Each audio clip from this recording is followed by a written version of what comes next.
Dragon Ball Super Dope. My name is Kyle. Thank you for checking us out. We're doing another Dragon Ball Daima dissection episode today for episodes 8 and 9. Dissection. Dissection. That's Raysean from the Raysean Gadson Anime Podcast. What's up, Ray? I am doing great. Happy to be alive, you know. Could have been dead this morning, but I woke up, so thanks, God. Yeah, man, you could have woke up dead for all we know. And then Josh man, from that would have been crazy. Dad's Anime Stache Adventure. How you doing, dude? 100% alive. Totally did not wake up dead. And you know what? I'm going to chime in and go thirds on that. I'm also alive. We didn't do an episode last week because I was dying. I had COVID real bad last weekend. Yes, it's real. Yes, it's real. And the last 5 days have been fucking terrible. But today is the first day that my voice is mostly normal. So if I sound weird or strange or stupid throughout, or I crack or whatever, please excuse me. So because we didn't do episode 8 last week, I do just want to read through the synopsis real quick and then ask you guys 2 quick questions about that. And then we'll jump into analysis on episode 9 from this week, which I had a really good time with episode 9. I don't think Raysean did. I don't think Raysean did at all. So it'll be fun to talk about it. But let's do 8 last week real quick. It's Tamagami is the title of the episode. The crowd watches in stunned amazement as Goku and the Tamagami battle evenly matched. Goku uses Super Saiyan and breaks the Tamagami's Warhammer. After landing a Kamehameha and a strike as Super Saiyan 2, the Tamagami surrenders, but says to earn the Dragon Ball, Goku must find it in a shell game, which is basically 5-card Monty instead of 3-card Monty. Goku notices the Tamagami threw the Dragon Ball away instead of putting it in the cup, winning the challenge. As the crowd celebrates, Glorio contacts Dr. Arinzu and tells her what happened. All right, so before we go on with the synopsis, one of the things I wanted to ask you guys your opinions on, how did we feel about this Goku versus the Tamagami last week? Josh, let's start with you. A+, no notes. Loved it. Loved everything about it. The animation is so good because it's so simple. Like, I love Dragon Ball Z. I love the art style, but the Majin Buu stuff is over animated. There's a lot going on. I really love the specific part when they first start fighting and Goku just kind of jumps up and there's 3 rocks floating in the air. He jumps from one to the other and then comes down on them. It just looks so good. So I just want to, because it kind of echoes some things I felt about it too. First off, I think it's my favorite fight in the series to this point. Beautifully animated, choreography is amazing. But in terms of what you're saying about, what a Majin Buu saga kind of fight might look like, it's just a lot of fast punches, a lot of blurry shit, no real choreography links to any of it. For whatever reason, watching that fight against the Tamagami last week, there felt like there was some real weight behind each of the strikes that each of them delivered to each other. Mostly on the part of Goku punching the shit out of the Tamagami. It felt really gratifying. It was a beautiful sequence. Obviously, it's cool to see Goku fucking do his Super Saiyan 2, which I think a lot of people had questions about. They weren't sure if it was 1 or 2, but if you look at how the bangs work, it's 2. And hitting that Kamehameha, dude, what a sweet way to do that. Raysean, how do you feel about Goku versus the Tamagami in last week's episode? Well, I just want to, again, say the animation was amazing. I think that's what made the fight look spectacular. There was a lot of nice hand-to-hand combat scenes I liked in there. I liked the moment where you get Goku breaking the hammer and stuff like that. And then they go straight hand-to-hand combat. I like the fact that the robot never really seemed like he was losing until like that last moment. I think the best part of the fight is when he does land that punch in Super Saiyan 2 right after he throws the Super Saiyan, the Kamehameha in the air, and he just comes out of nowhere and hit him with that fast punch. I love those moments when Goku does that. I think those are like fucking epic type shit. It's almost like, oh, you got to keep your eyes on the prize at all times type shit because motherfuckers are coming. I will say the thing I think is also cool about this is that he did something that almost changes the history of the demon world, because this is something none of them believe could ever happen. So he's True. basically as putting so much inspiration into all the people around him. So I wonder how that's going to overall affect the demon world. Because now it's like, you know what? Maybe we can accomplish more than we thought we could. And not only that, but like it also, as we see in the next episode, inspires other people to be like, oh shit, there's been a Dragon Ball freed freed from the clutch of a Tamagami. Let's act. Let's make a move to get this shit. One of the last things I wanted to say about the Goku versus Tamagami fight. Oh, I want to add one more thing. Sorry. Go. I think the little cup thing they do is interesting that they brought that into this, because I think it's funny, because if you watch a lot of older anime, there's something they put in there. They always have this little cup, little trick with thing, because you've seen it in like Hunter x Hunter. It's in like Kung Fu Panda and stuff like that. So it's not like new. I've seen a lot of people angry, like, why they do that. I'm like, it's nothing.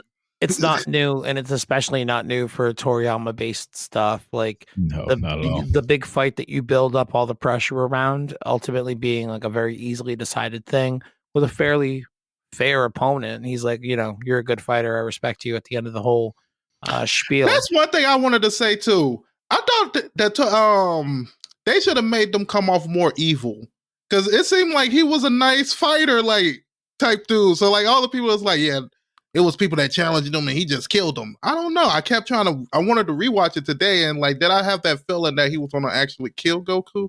I don't feel like I did. Wasn't made to be a villain. He was made to do a job. That job was protect the Dragon Ball, and Goku beat him fair and square, not only once but twice. This Tamagami is mad robo coded, and by robo coded I mean the character Robo in Chrono Trigger, who's he's a giant robot who has a very similar sort of character design to the Tamagami, but he also has like that little bit of humanity to him, like we kind of see with how this ultimately ends up with him being like, I like you noticed the thing that I did, and you were a fair fighter. And he gets to the point in the fight where he's like, there's no point in continuing this. Yes, I could continue to fight you, but you're just gonna beat me. It's very robo-coded from Chrono Trigger. And the last thing I want to point out, or like that I really loved about him, was when Goku flies away and he's trying to fucking do the Kamehameha and like figure it out, kind of like Zeno does after the Universe 6, Universe 7 tournament, I think. Just kind of sweet, kind of endearing. Anyway, that's the Tamagami fight. Yeah. I wanted to say one thing. Sure. Do you think they have any connection to like the Universe 6 Magetas? No. I think that they were created by what's his name, Neva, the Namek. Because I was starting to think maybe those things were created by Namek too, or you know what I mean? Maybe those are maybe they were. Yeah, like they were. They rewriting everything to the point these demons basically came up with everything. I mean, demons are basically the greatest thing to ever happen to planet Earth. It looks like, because I mean, they got the Majins. They're in charge. They low key just brought in something else that kind of pissed me off. But like, okay, I'm like, I guess they just gonna say the Majins, the ones with the bag of tricks. You know what I mean? Demons, and Republicans, greatest thing to happen to planet Earth. As the crowd celebrates, Glorio contacts Dr. Arinzu and tells her what happened. Goku's group then starts traveling to the second world. Elsewhere, Goma and Degasu review footage of Vegeta's final atonement explosion against Majin Buu and notice Arinzu in the background collecting some of Buu's regenerative residue. Arinzu visits Marba, the witch who created Buu. Shut your mouth. Oh my god, Bibbidi didn't do it. Actually, she did. The witch who created Buu, who is now working on a new creature using Buu's residue as an ingredient. I like how that whole scene go, and she was like, we know who really created that motherfucker. And she over there looking down like, damn, who told you that, bitch? Like, I didn't create Buu. I summoned him from an eternal sleep that, kind of came to a conclusion at Marba's house when I asked them to make her. Which I felt like they could have just been like, she was Buu master, like she was Bibbidi's master. They could have went that route. She showed him how to do the technique. Not she had to be the one. Like, I feel like some of this stuff is like, why are we rewriting everything? Like, it's really making me wonder how. I'm on the other hand, I don't give a shit who created Majin Buu. Oh, so all of a sudden it wasn't the one dude we saw for 3 seconds turn around one time? I don't care. Thank you. I think Josh I has a really guess. strong point. I guess I get what you're saying. I get what you're saying, and I totally understand that. And I feel But like it's another retcon to the lore, Josh. We can't accept that, Josh. That's a sign of bad storytelling, Josh. it's just, to me, I wish it'd just be a little bit more stuff. Could have been like, I can get why they might went that route, because Bibbidi did not have. It seemed like he had no control over Boo, and he didn't make Boo. He was just trying to get Boo uncaptured, like unsealed. So I mean, I guess you can go into that route, but it just, I don't know. It just feel like the lore that you gave us is that he killed all these Kaioshins out like a whole 1,000 years ago. It's like, and I guess you could say she probably was there too, because the bitch is old. I can't act like she's 20, but it's still like, damn, I don't know.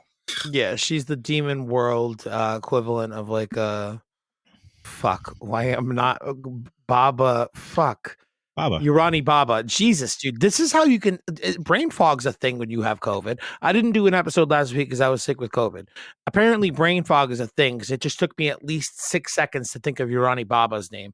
But yeah, she's old as shit. That's what I was trying to say. Anyway, any other thoughts before I finish the rest of the synopsis and we talk about the big second point of this episode? Oh no, sorry, my fault. No, you're good, dude. I'm just Arenzi always visits impressed Marba. that Toriyama remembers the things he wrote, because most of the time he doesn't. Always. Well, you know what I like about him is that he remembers them just enough to be like, yeah, that is what it is. But now I'm changing it for this for the purposes of telling a new story, which, some will say it is a retcon. I think you made that up. No, it's just me misremembering. Right. Final point. Final point on the issue. I don't have no final point. I just think it's like, okay, why we got to make it seem like all the demons? They just seem like now they just the most popular people at the top of the table now. You know what I mean? We the ones that actually created everything else. Everything else was a lie. You know what I mean? Toriyama is doing the thing that he knew all the fans would be doing when he said earlier in this series that everyone with pointy ears likely originated from the demon realm.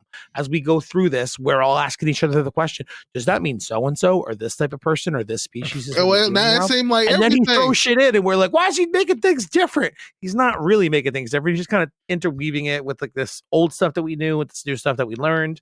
It kind of makes, at least it's supposed to make a bit more of a cohesive story. Okay, you know what? I'm not gonna take it as like it's not a personal offense or like a slap in your face or anything. Because I also gonna add the fact that some of this could be the studio coming in like, you know what, Toriyama was in control of everything, but let's try to actually make things make a little bit more sense. We're not saying that what he was doing wasn't, but let's just try to make A and B go with C and D. Yeah. Make things work a little bit more cohesively. CB. You'd be like, how the hell? Okay. Feel it. Let me finish this episode for episode 8, and then we can move on to episode 9. Arinzu adds her saliva to make the creature loyal and reveals her plan to overthrow Goma and rule the demon realm with Goku's collection of the Dragon Balls as her backup plan. King Kaden contacts Hybis, Bulma, Vegeta, and Piccolo to tell them of Goku's achievement and tells them to meet at Warp Lord. Sorry, dyslexia got me. Warp Sama. So this was going to be the question that I was going to ask you guys last week, and it's something that we're going to talk about in the second half of the episode after we're done with episode 9 synopsis. But I texted you both immediately after I finished the episode last week, and I was like, "Holy shit, you guys have you watched it yet? What do you think?" And you both of you said you hadn't watched it. I was so fucking hyped, dude, because I never saw any of this reincarnation of Majin Buu or an upgraded version of Buu shit. I honestly, as stupid as I am at 35 years old, I would have never guessed it a million years, and like I should have, but I was genuinely very, very excited about it, at least within that afternoon. The next day I had different thoughts. How did you guys feel knowing, all right, don't take into account what we see at the end of episode 9 quite yet, but when you found out we're going to get a new version of Buu, how did you feel? Ray, we'll start with you. Well, I thought it made sense that we would get a new demon. I didn't know we would get like Buu specifically, but I guess if you go up thinking like the strongest demon we've seen so far. And I guess based on everything we've seen right now, because even the strongest players, we think his sister and his brother, which to me, I thought he had the whole stoic thing going on until these recent episodes, and I'm like, I lost respect. I lost all respect. But Dude, his voice actor in episode 9 does such a great job in that scene of expressing like how scared and unsure and confused he is. Like, I don't speak Japanese for shit, you know, and I don't speak a single word, but like you can just tell based off of his cadence and his performance in that scene what the character is meant to convey. And it's honestly I thought after I got through that scene, I was like, this scene is an awesome example of everyone who says, who's like a real dub fan or whatever, you know, you want to watch it in English or whatever, you don't even get what's going on in the Japanese version of the episode. You guys just like it because it's a fucking weeb thing to do. And it's like, no, you can like tell people's performances and like how they do things, even if it's in a different language. I swear to God, you'd do it if you'd understand that if you weren't so racist about it. But anyway, sorry, Ray, I cut you off. Well, we were talking about the demon. Sure. I'm just gonna say I thought, yeah, we were gonna have another demon. I didn't know we were gonna necessarily bring back Boo. But the thing I don't like, this is sometimes I don't like, but I understand why they do it. I hate when they be like, okay, let's go back to some old stuff, and now this person was in the background actually collecting bullshit. Like, I hate when they do that, because it's like they did it with the Android arc, with what's his name collecting sales in the background and fights. It's like, how in the hell? Did you hate it then too? I would say to me, it made more sense because it made it seem like this was a grudge they had since Goku was a kid, and they was like, you know what, we gonna build our shit up to the day we can beat him. I will say that was the longest grudge I've ever seen. Like, if you ever think about it, that's a long ass motherfucking grudge, to the point where it was like he got stronger than when y'all first seen him, but y'all like, fuck that. We still gonna get our payback. Later, you come back to try to whoop that little kid's ass, and it's like, he's still probably just as powerful as he was when he was a little kid, right? It's like, nah, he's adult now, way stronger. Actually, an alien, went to space, Super Saiyan. Not sure that you know what that means. Also, mad strong friends all around him. There's a few Super Saiyans at least, so good luck. Dr. Gero, was it? Oh, yeah, that's right. You've been around since the OG Dragon Ball. Oh, wait, you haven't? That too was a retcon? Ugh. All right. And I mean, his first Android was 0, so he couldn't go with that one. So was it 0? I thought it was 8 or maybe 8. Maybe it was dang, I thought it was 0. No. 8 is the first one we see, but clearly Android 8 was not the first Android. Maybe he just liked the number 8 and decided to start there. What was who's the other guy? 13, 14, 15, General, 16, General 17, 18, 19. Metallica? Oh, General Tao. Oh, yeah, General Metallic or whatever. Yeah. Yep. I think he came before 8, personally. But maybe. Okay. Maybe. I can see that. Josh, tell me about how you felt at the end of last week when it was revealed we were getting a Boo reboot. Oh, I was a reboot, if you will. I had a lot of emotions, you know. Okay. I thought that's kind of stupid, which I still think is kind of stupid, but at least it's something because it gives Goku someone to fight.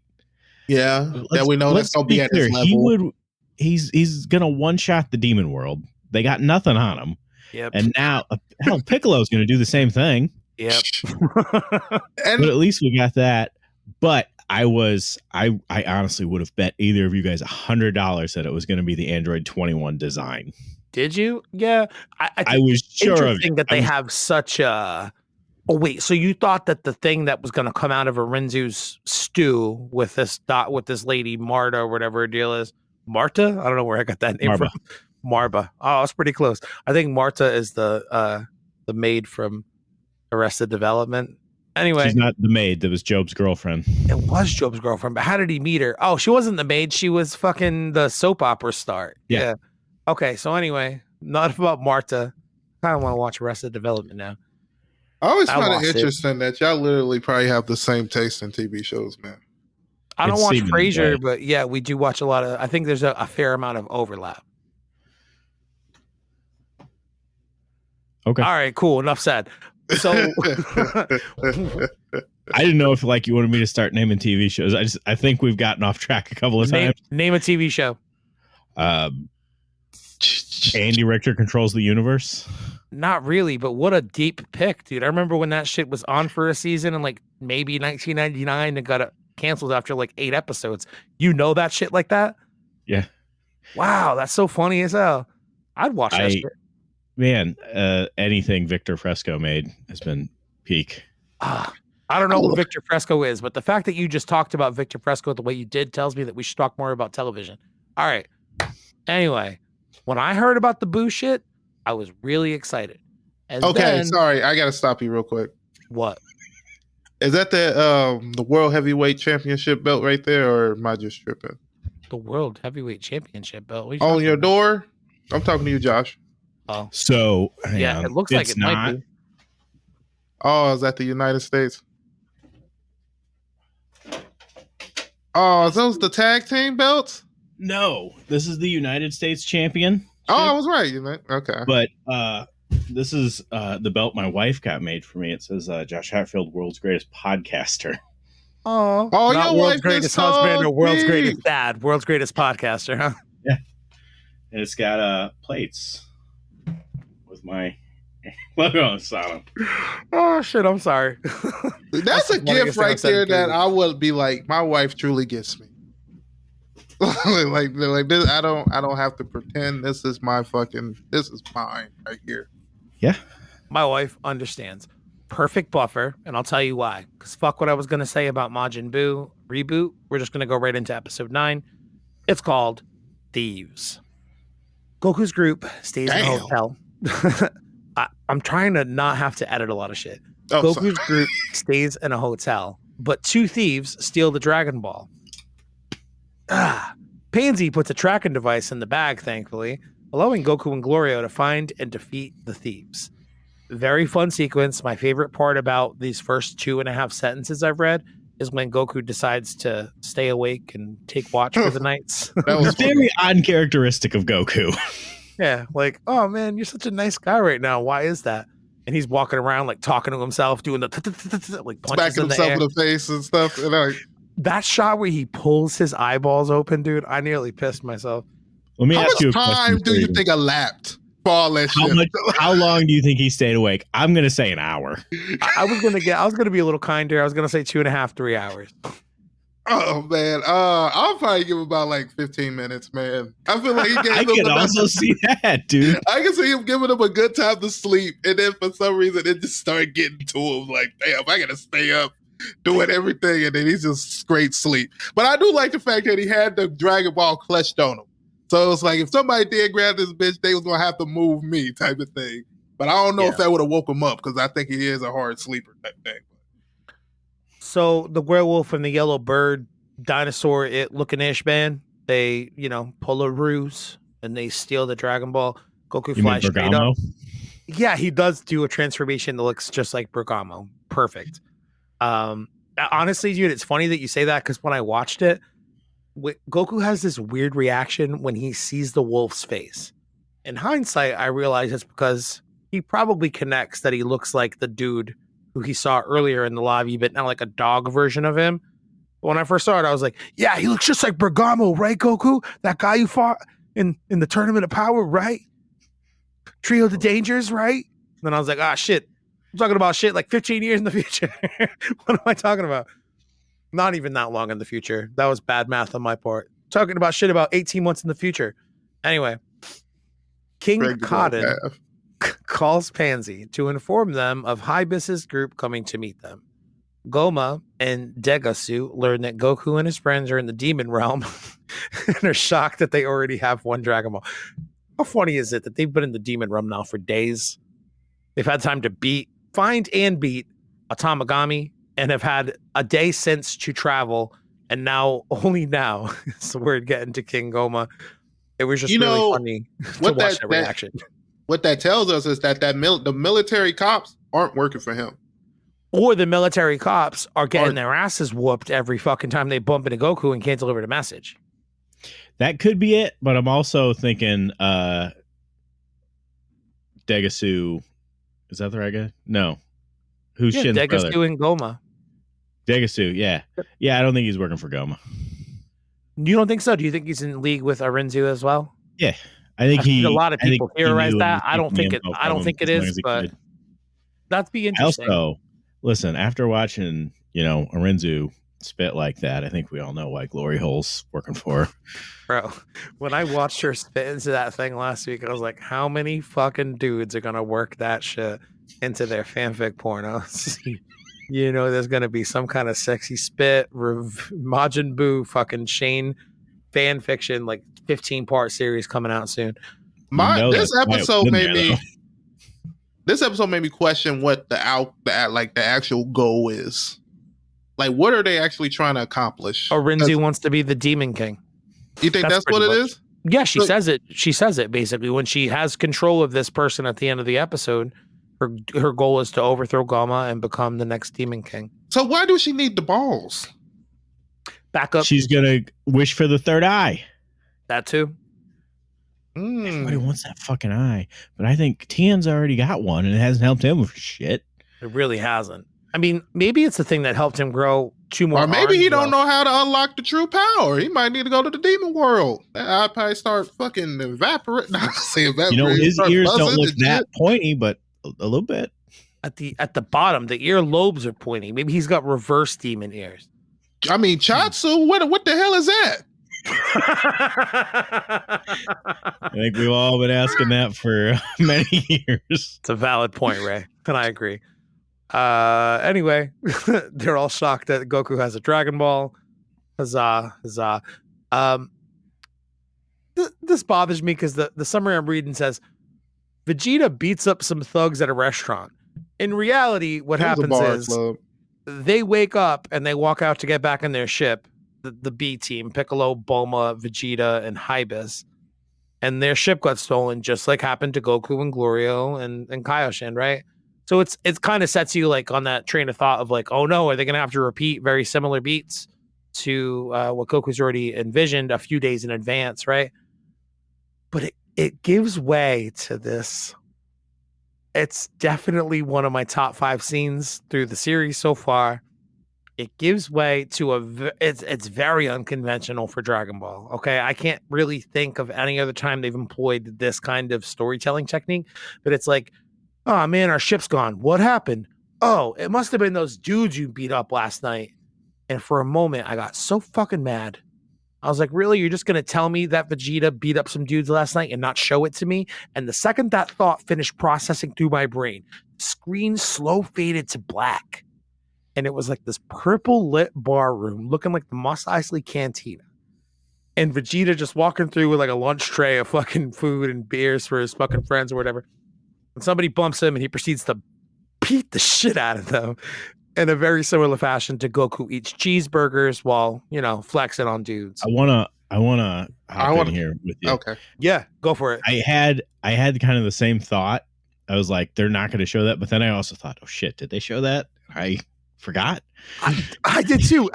For a second, I was like, is that how last week's episode ended? I know I've had COVID and that my brain's been mush, but am I not remembering this badass fight scene? And then I do want to point out it was ridiculous to see Vegeta walking around with a hamburger. I thought the same shit too.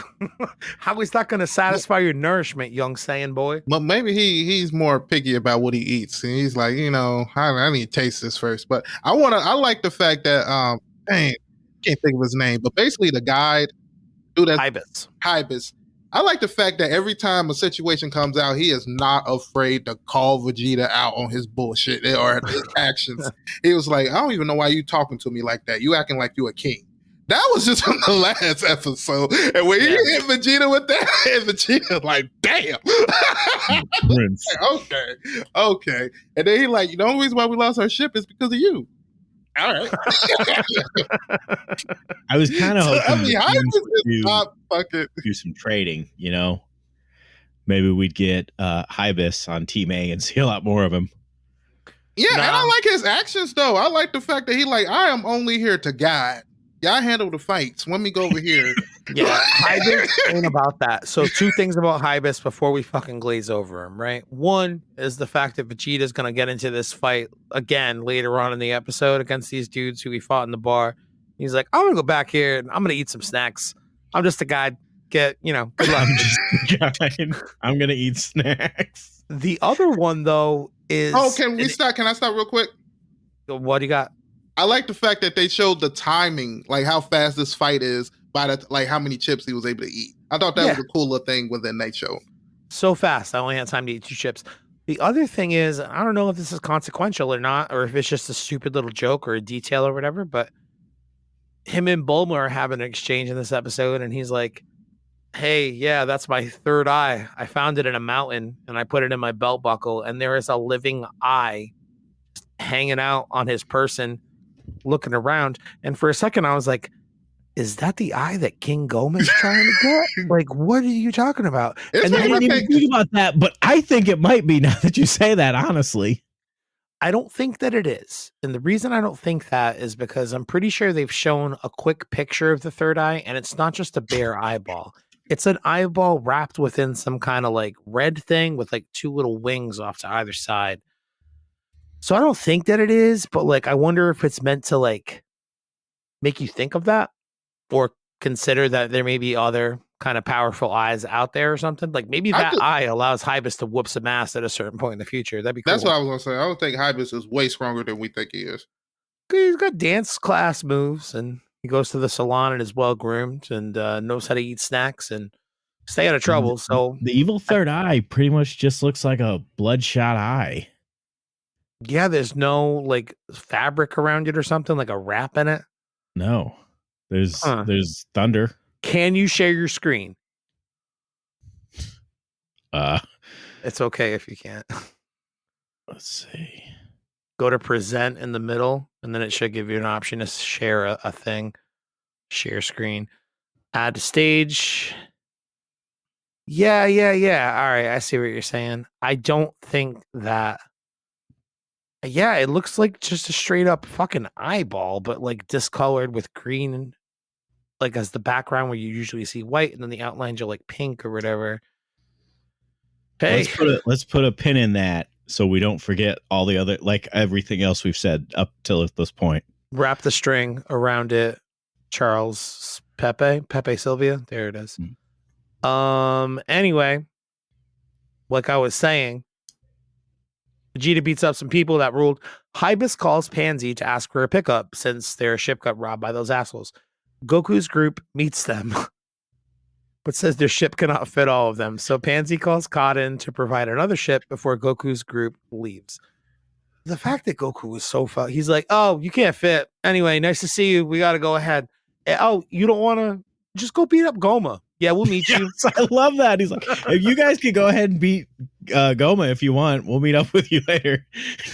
Because I think he sensed that it's not going to be that hard to get these Dragon Balls. He's like, if I bring y'all along, it's just going to be too easy. It's like we just fucking jumping these things now. Or potentially it'll slow me down or it'll take away space in the ship that I'm flying in and I'm trying to be comfortable and stuff. Which, I don't know. I thought that whole scene was I don't know. I like the Vegeta's whole attitude towards that whole thing. Because it's like, this is straight BS. Straight bullshit. This was Vegeta's episode, man. The first real Vegeta episode I feel we've had. And it was so much fun, dude. But I didn't like Pansy in this episode. She made me not like her attitude in this attitude. Why? Because she's telling Goku to take a bath and shit? No, it's like the whole beginning. Like, you know, we're on the run. It's like, oh, no, we need to go to a hotel. We need to do this. And they're like, well, there's no reason we have to do that. She's just a kid, you know? It's just those points where it's like, oh, man. I'm surprised he didn't offer to leave her there. Like, we don't really need you here no more. But then she makes up for herself, and Glorio gives her a fist bump when she puts a tracker on the Dragon Ball, and it ends up that they would have never had to do if they was camping. They would have never had that situation happen if they was camping, right? Yeah, I guess. I mean, the reason people thought to target them is because the legend of Goku has grown, because he's the kid who beat the Tamagami with the spiky hair and the red stick, you know? Yep. The believe he was gonna keep a hat on. Meaning the thugs who attacked and stole Vegeta's ship. Thugs attack again, seeking revenge, but Vegeta and Piccolo, who I'll tell you, Piccolo does not look as impressive as Vegeta did, and I'll tell you why. Vegeta spent a lot of time training in his body on Earth while Bulma was fixing that ship, while Piccolo fucking sat around all pensive, being like, what are we gonna do, guys? And Vegeta is fucking reaping the benefits of Piccolo it. was training in his No. Nah, he was training at the goddamn dinner table, being like, let's take some notes. Let's come up with a plan, guys. Always I thought training. Piccolo looked good right there. What do you mean? He delivered 2 punches, and that was actually he delivered 1 punch, and then he was going to. What is he supposed to do when you got one of the main two Saiyans right there? Show me something a little bit more impressive when Vegeta just did what he did. All you did was throw one hand, and then you wanted to throw another hand, and Vegeta fucking beat you with his hand. He showed restraint, something we've only seen from Vegeta when he was letting Cell devour Android 18. Yeah, that's true. The boy really likes to fight very strong guys. The thugs attack again, seeking revenge, but Vegeta and Piccolo defeat them and make them give back Hybis's ship. Marba completes her new creature. Ready? Name reveal. Majin KUU. Oh, yeah. What are you yelling? What'd you say? I wanted you to mention that they the Cybermen. Yeah, no shit, dude. We're getting there. That. But they should have just went all out and named him Majin 2. And so they named him Majin KUU with a K. Y'all, if you're a longtime listener to the show, you know that I'm Portuguese. The word "coup" in Portuguese very much means your ass or your butt. So when I heard Majin KUU, usually we spell it with a C instead of a K. But all I thought was, in my fucking poor little brain, was Majin ass. So we got Majin ass, Majin KUU. Arinzu commands him to defeat the Tamagami of the first world and take its Dragon Ball. He obeys her. So, Ray, what you were about to say about the Cybermen, right? They take Arinzu's saliva, the essence of Buu. They take a Cyberman seed as a base for the body. And what they also say is they factor in other warriors, presumably like any random old demons in the demon realm. And that's the basis of Majin KUU. God, I hate that fuck. I seriously would have preferred Majin 2, but only if I didn't know about KUU in Portuguese. It's another talk. It's another talk for another day. I honestly prefer Majin KUU now that you've told me that. Majin ass. Majin green shitty ass. Ray, what do you think of Majin KUU? I don't know. I gotta wait till you see fight. But I thought a cool thing would be if you had to have beaten like an older version of the robots to go against the next one. Like you needed a Dragon Ball to go against the second one, to go against the first one. Like you had to leverage it. I think that would be a cool little thing if they did it that way. Because it's like now, if she can just go send him to try to go fight the strongest one, it's like, that's interesting. But then it also gives us a possible that Vegeta and them could possibly meet him first if they're going after the king, if that's the route they go. So they could be the first ones to run into the new Majin. I kind of dig the design. I would have never bet I would have never bet they were going to reboot Buu, as stupid as that is for me to say. As and a Cyberman. Man. But I would have never guessed they were going to fuse him with the base of a Cyberman. And again, it gets back to that thing we mentioned earlier. Every kind of villain or any kind of anyone that we've seen with pointy ears to this point in Dragon Ball history, we've all since asked in the last month, does that mean they descend from the demon realm? And sure enough, Cybermen seem to descend from the demon realm, to the point where Marba had so many Cyberman seeds, she used to sell them out, fucking wholesale or whatever the fuck. Eventually, some must have gotten to the Saiyans, Vegeta, Nappa, all those guys, right? Well, somebody had to get Frieza. Frieza had to figure out how to get connections to that, because, like, that's what I'm thinking. But that's what I think. I think the Frieza voice actor would be a good voice actor for this Majin. You think so? Which one? Yeah, which one? The Linda Young, the dead one, or Damian Mills, who people love to say is a child molester? Which one? One of the two. Either Linda Mills or the newer one. I think they both would be good. Linda Young. Yeah. I like Damian Mills too, because he's a new voice, ain't he? Yeah, he's actually a great replacement for Chris Ayres. He does his own thing a little bit with it, but also is super heavily inspired from Chris Ayres. And You can tell. I like Linda Young because her son was Kurama I don't know who Kurama is, but I like Linda Young because from Yu she's Yu very Hakusho. obviously a smoker. Yeah, you can hear it a little bit in there. Yeah. You can hear it in her Genkai a little bit more.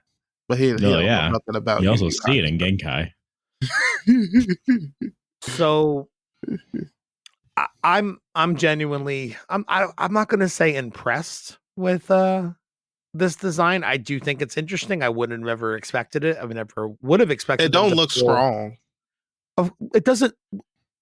And the reason you think that, it looks just like Majin Buu, but green and a Cyberman head. The reason you don't think it looks strong is because it looks like a Cyberman in the face with a purple face instead of a green face, which you can also say, if you, this looks like so many fucking Dragon Ball characters, Dragon Ball villains specifically. It looks like Emperor Pilaf. It looks a little bit like Pilaf. It looks a little bit even like modern day Frieza with that purple color tone. If you just like tint that green a little bit more gold, you've got like the same color scheme as Gold Frieza. It looks like East Shinron in Dragon Ball GT, kind of the gold dragon toward the end before Omega Shenron. It kind of looks like Janimba. It looks like, and obviously a Cyberman. It looks like so many different. It looks like a Toriyama character. It kind of looks like the fucking imps that you fight all again in Chrono Trigger. There's so the one that rides the ball. Yes, the one that with the ball that you fight in the mountains. You know what I'm talking about? Yeah, dude. Yes, I forgot you played it. Yeah, I think he kind of looks like. I think his head kind of looks similar to that too. I wouldn't have expected it. I'm happy with how it. Or I should say, I'm really excited to see where it goes. So, any last thought? I have 2 more questions for you guys, or like general topic discussions that I want to hit with you. The first one relates to this, but any other final thoughts on Majin KUU before we move on? I thought it was interesting that they took the time to show us that there were 2. She had 2 seeds left, so I guess True. I wonder if that's something that's going to come into play later. What else? I think, like I said, I think the voice actor for Frieza should come in and play that because I think that would be a good voice. I don't know. When I seen the scheme, that was just the first thing that came to mind.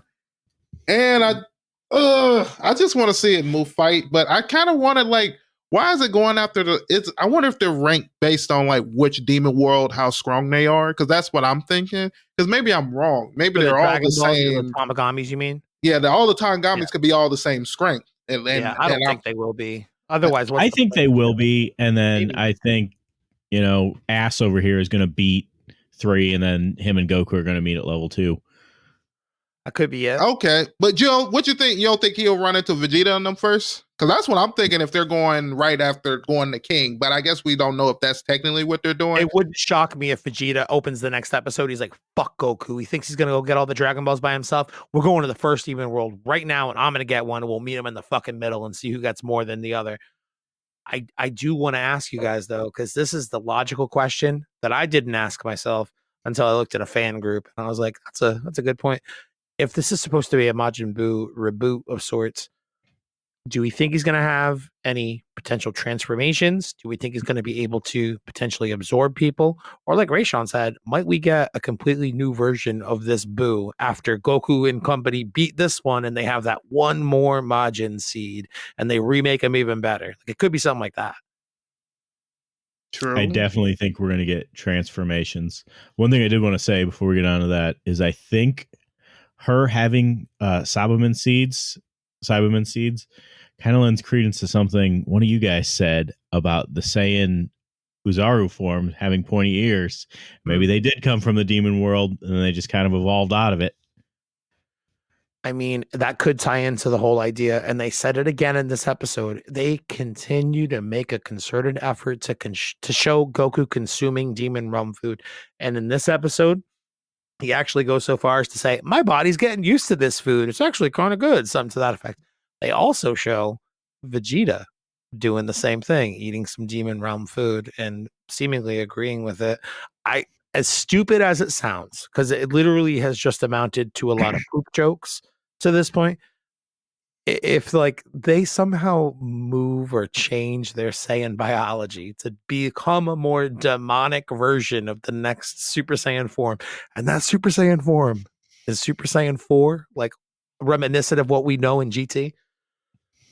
I'm the stupidest Dragon Ball person in the world, and I would have never guessed it, but all of it happened.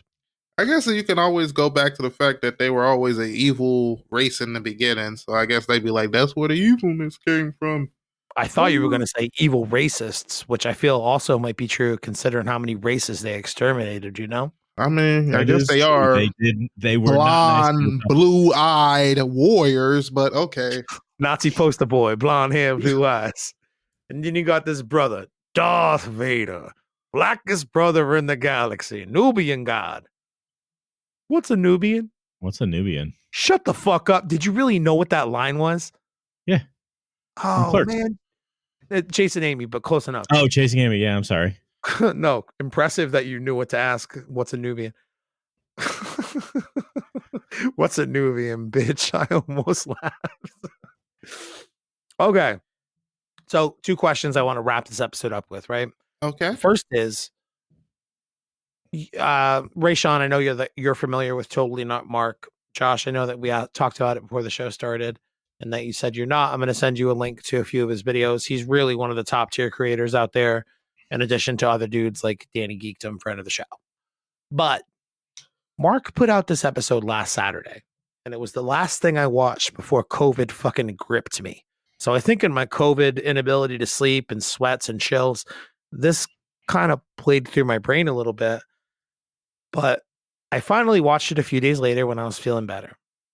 In the interim, I was aware of the title, and the title was Dragon Ball Daima was apparently doomed from the start. And I was like, I got to watch that. I'll watch that. And it was a few days later I watched it. But in those few days, I was like, he must be pissed and coping real hard about this Majin Buu reboot.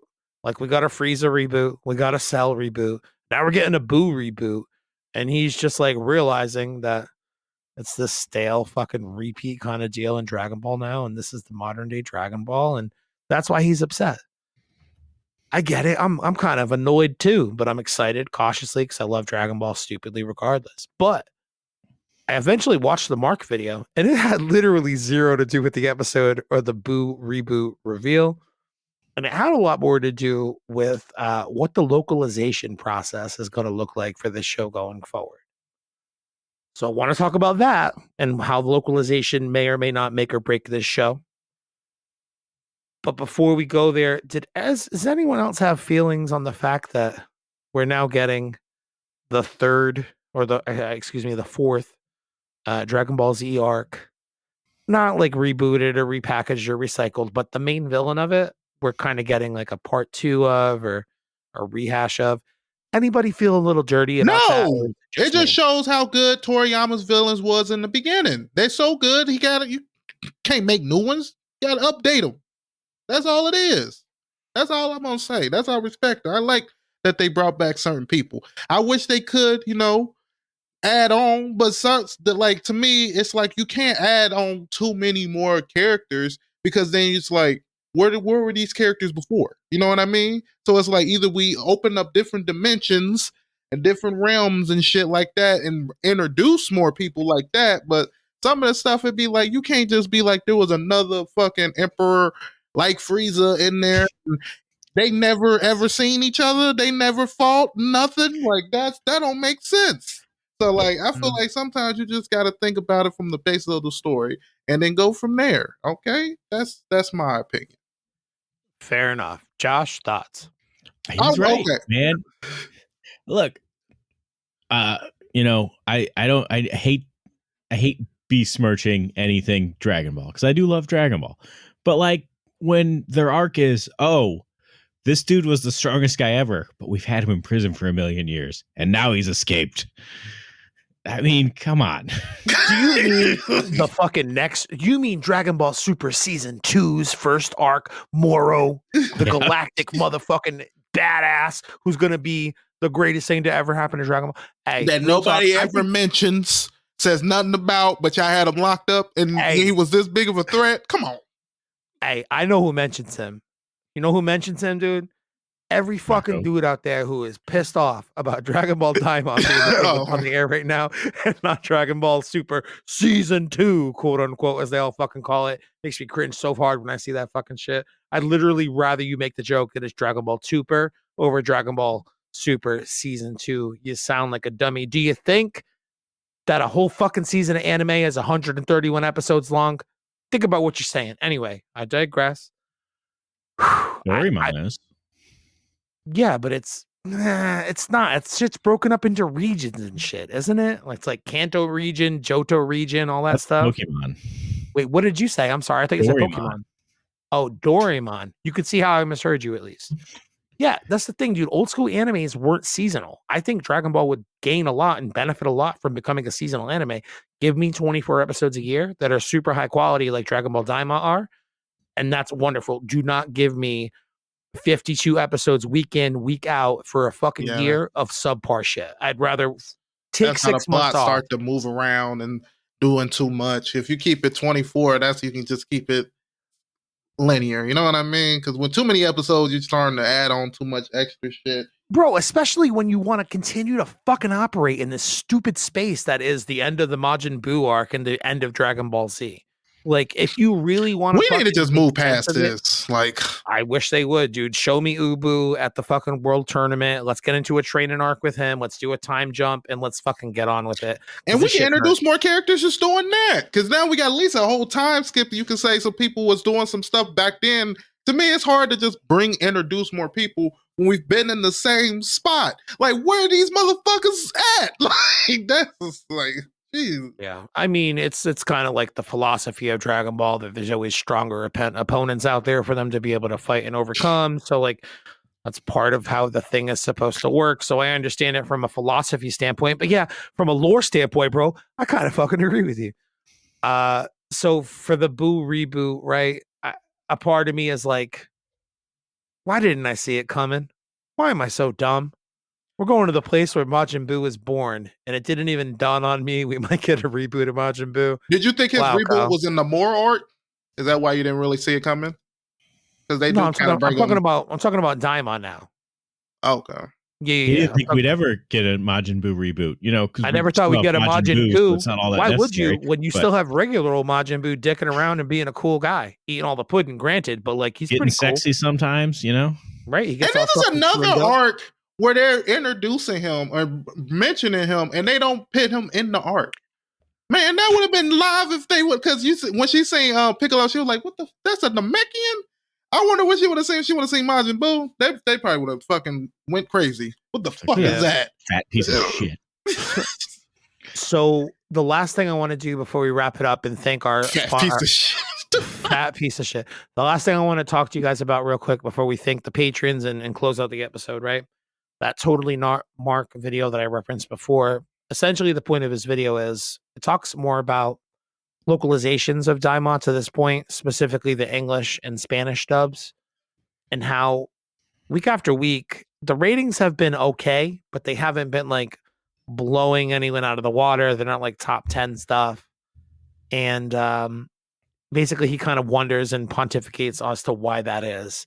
And one of the biggest things, and I think it backs up what I see, at least in English speaking Dragon Ball groups, a lot of people who want to watch this series, even like, you know, curiously, like maybe they don't have super high hopes for it. They just kind of want to check it out. They're all waiting to do it when it comes out in English. The question for the last month, since we saw it in theaters at the beginning of November or mid-November, is when are they going to start airing the English episodes on streaming? And we finally got an answer a few days ago. The answer is January fucking 10th. They're going to start airing episodes. I'm not sure what that means, to be fair. I don't know if January 10th means they're going to upload episode 1. I don't know if it means they're going to upload episode fucking 1 through 4. I really don't know what the cadence is going to look like. So me and Raysean were talking about it on the phone yesterday because I could finally talk a little bit again yesterday, and I called Ray to catch up. And we were like, how fucking dumb is that? Especially when it's as big as it is overseas in English speaking and Spanish speaking countries. Like, why would you fucking push off that far? Like a full 3 months This thing's only supposed to last like a total of 6 months, maybe 24 episodes. And they're going to delay the dubs worldwide 6 months. There's no reason a conglomerate like Crunchyroll, Shueisha, Toei Animation, there's no reason why they can't have that stuff be, if not simuldubbed, delayed maybe a week, maybe 2 weeks. My Hero Academia has done it for multiple seasons now. Why can't Dragon Ball? It's not a question of can't. It's the hands down, Dragon Ball is the biggest anime ever. Okay. The only thing that's come close is Pokemon. And I'm talking about from the United States side. Yeah. Obviously, there's Doraemon over in Japan. But it's because they think I would almost guarantee the plan was twofold. One was the theatrical release, because they knew you weren't going to get a lot of people in there seeing it if it was already streaming. The other is the fact that they think people are going to start subscribing just because Dragon Ball Daima comes out, and they think it's the English dub. Well, they're already subscribed, so they're going to keep subscribing, and then this lengthens it another 3 months. Yeah, that's true. You want to know the thing that I think me and Ray stumbled onto yesterday, and I basically just like worked through the thought process until I was like, "Holy shit, what a brilliant idea!" And I think it kind of tracks with what they did with Dragon Ball Super, because that was an obnoxiously fucking late dub release as well. Like when you're getting into the beginning of the Tournament of Power, so episodes, maybe like the recruitment arc, like late 80s, early 90s of Dragon Ball Super. In America, that's when they started airing on Toonami every Saturday, and they were in the Goku Black Future Trunks arc, which is like really when you start to buy into Dragon Ball Super, because the 2 arcs before that, you've already seen in movies. Nobody gives a shit. Oh shit, Future Trunks is back. There's a new version of Evil Goku. It's dubbed now. It's in English. I'm going to check it out. And it's a new hook for a whole new market who wasn't diehard enough to be watching it from week 1 in Japanese, because we need to fucking see what happens when it gets spoiled for us, like all of us feel, And I thought about that in terms of timing. I'm like, all right, so if in January they're at like episode 4 or whatever, episode 4 is like a pretty solid little intro to the series. People can continue to watch week to week for each new dub episode, or, and this is how Dragon Ball or anime viewers in general tend to be, in my experience, they get into something and they're into it, and it's like, oh, shit, this is cool. I want to see more of it. Oh, there's no more English ones. I can watch it in Japanese. I can read subtitles. And before you know it, they've watched 3, 4, 5 episodes of subtitles, and now they're watching the live feed or the live version of it from Japan each week. And I think, given the fact that it's supposed to be a 6-month anime, they're releasing the dub 3 months in. I feel like it's been kind of lackluster in terms of the ratings to this point, but approaching the finale of Dragon Ball Daima, and if we're to be believed with some of Danny Geekdom's rumors, I don't want to say leaks because he hasn't said anything definitive, but one thing that he said a few weeks back that I said to you guys was, if you're somebody who watches the dub and you don't want anything spoiled for you, you're going to have to avoid the internet for a long time, because this is going to be fucking explosive. You're going to see a million different like fan art drawings of this new thing that's going to happen. Presumably some kind of big time fusion. Maybe it's a Goku Vegeta Piccolo. Maybe it's a Goku Vegeta King Kaioshin. Who knows? But I feel like when things get dubbed over, it'll be like that bridge into making them a weekly viewer as the new episodes come out from Japan. And by the time we get to the conclusion of Dragon Ball Daima, the episode ratings will not be such like a, negligible thing. It'll be something that people are like, holy shit, Dragon Ball's breaking the internet again, and everyone's excited, and Dragon Ball Super season 2 is going to come out, next spring or whatever. I don't know. I just said a whole lot of shit that I just wanted to get it on the record. I'm curious as to see how it plays out. Any thoughts or reactions to what I just said? Raysean agrees with you. I think it's my thing.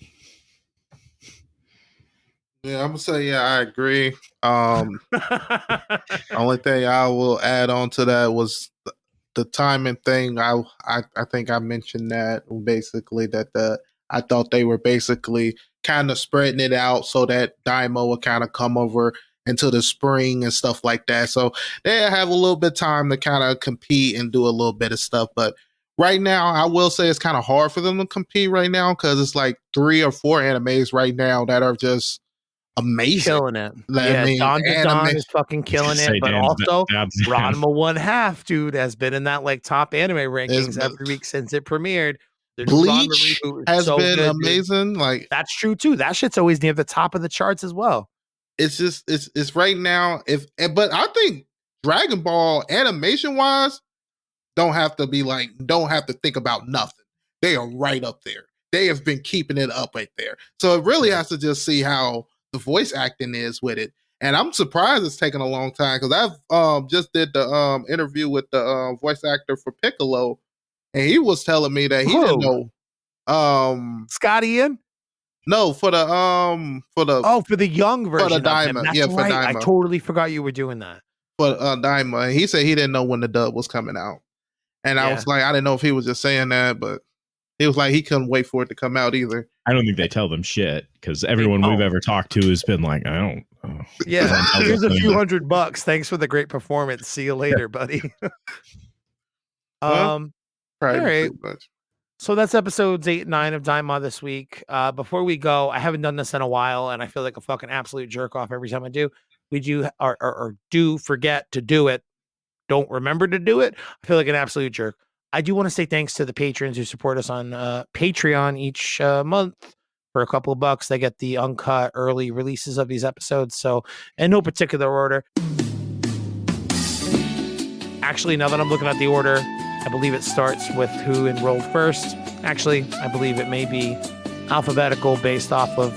I thought you were going to say it looks like we actually don't have any. No, we got a few. We got a few. First of all, dude, when I look at some of the dollar totals these people have paid us lifetime, I'm just like, Jesus Christ, bro. I owe you guys a few beers. Are you an ass pat? I should call you my best friend. Every single one of them on the mouth. Looking through the list, I think I would actually. Looking at the 8 of these people, I think I might. First and foremost, because he's at the top of the list, Roberto. Thank you, my friend, for being a patron. Dallas Holkovich, all the way in Canada, Shout out, Roberto! Roberto, Dallas. Marcus is not only a patron, but a friend, and I love him. Shout out, Marcus! David Cheers. David Cheers is, in my brain, a doctor. In my heart, a surgeon, because he knows exactly. Shout out, David! No, Sean got it. Levi Levicious Hornsby. Levicious Levi Hornsby. Thank you, my friends. Cosplay master of our group. Reese Andriotis down from Australia, mate. Shout out, Reese. I know you, Reese. Jesus Christ. Raysean, just let me get through a sentence. Reese, I appreciate you. You are one of the greatest. Little baby Jiren, Dan Rivera. I have not talked to you, and I guess at least 8 to 12 months, and it kind of bothers me deeply, but I appreciate you sticking around for the support. And I know you listen to shit, so hit me up, dude. I hope you're doing all right. And then lastly, but certainly not leastly, Brandon Paxolsa. Brandon, you're somebody who's at some point canceled their membership but came back pretty quick thereafter. And I think about that all the time. And I say to myself, I don't know why Brandon hated me for 3 months, but man, am I happy he's back. Anyway, this is Dragon Ball Super. Those thanking all their patrons sometimes. I almost said thanking all their patrons all the time because, you know, syllabically that works out with the rhythm and the melody, but that's just not true. It's not accurate, and I can't allow myself to lie. So that's going to do it for Super Dope this week. Raysean, Josh, my friends, thank you for hanging out, supporting me through my sickness, talking about not 1 but 2 episodes of Dragon Ball with me tonight. And, you know, Josh, where can the people check your information out? I mean, it's in the show notes, but, you know, give a plug. Check us out in the show notes. That's where we'll be. That's the Anime Stache Adventure. Really good job plugging yourself. Raysean, what do you got? You guys can check me out on all your podcasting platforms. Just search up Raysean Gadson Anime Podcast. We've been interviewing a lot of voice actors. About to put out some more episodes, and we're trying to transition to YouTube. We just put out a YouTube video, so check it out. Let me know what you guys think about it. Everything should be posted with my links below, I hope. Yeah, 1 link. Well, hopefully. All right, gentlemen, thank you so much for hanging, and we'll talk with y'all next week again. I don't know how these Daima episodes close. I haven't been able to successfully sing myself out of one of them to this point. I think I've just given up, so